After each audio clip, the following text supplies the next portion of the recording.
Welcome to my channel, Let's Summarize It. My name is Hussam Al-Daman, and today we're going to talk about how artificial intelligence, AI, is used in higher education. This is based on an article that was published in EdTech.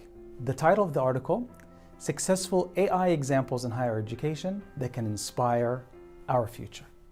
The interesting thing is that this was published 2 months prior to the pandemic, January 2020. It started by giving us 3 distinct examples. The first example was from Georgia Tech in the United States. Now, this is where an AI master's level class was taught by a professor who usually gets 300 students per semester in that class. Those students would post close to 10,000 messages on a discussion forum, which is monitored by several teaching assistants.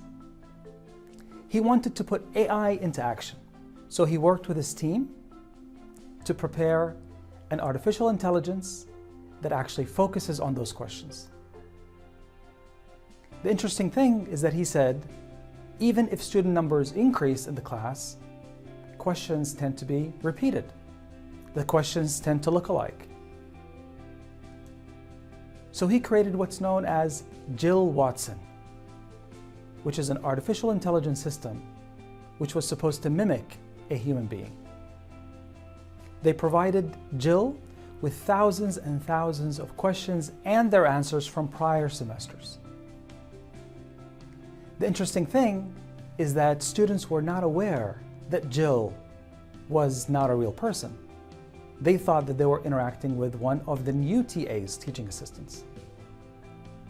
At the beginning, there were many issues, according to the article, several problems. Mainly because AI systems are rule-based. Sometimes context is not taken into account. So a question might be about a specific day, which the system knows, but if the student says something about weekend, the system doesn't know what a weekend is. So it provides the students with sometimes embarrassing answers. So what they wanted to do at the beginning was to create a mirror forum so that students would actually ask on the official forum.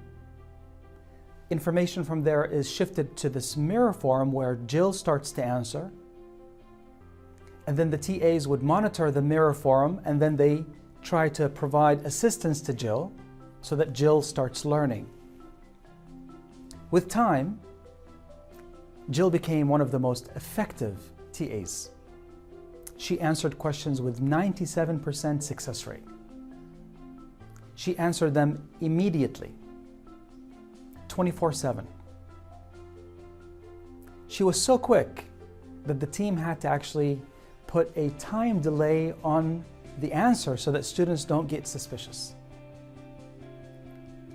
However, as per the article, Jill and other artificial intelligence systems provide answers to frequently asked questions, repeated questions. However, they cannot motivate students, nor can they help them with specific step-by-step situations in their homework or coursework.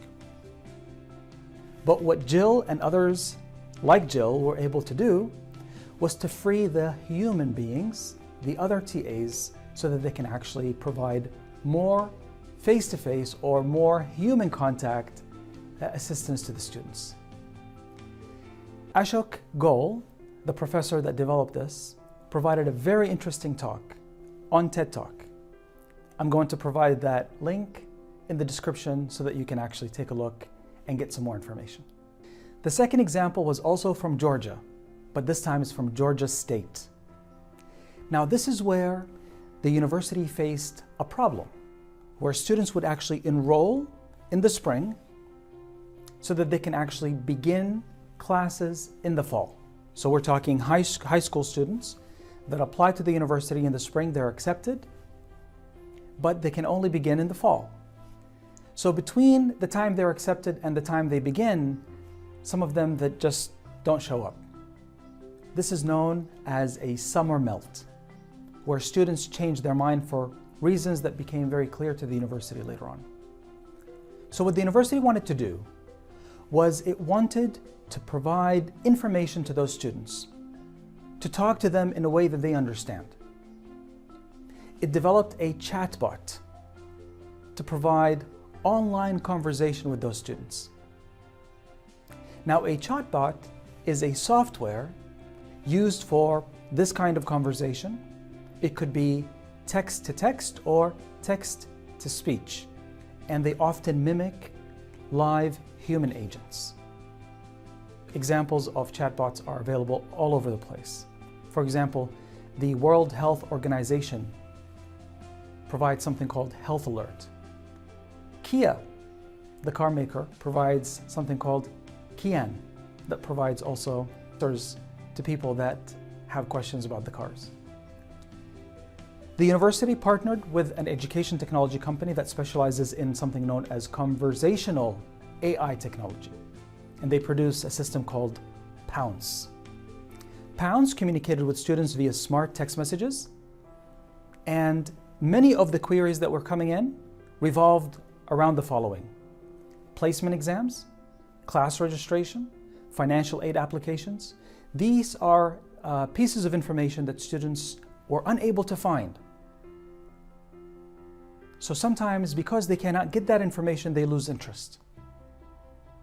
The interesting thing is that in that summer of 2016, when the university implemented the system, the dropout rate dropped by 22%. The melt in the summer was reduced by that amount.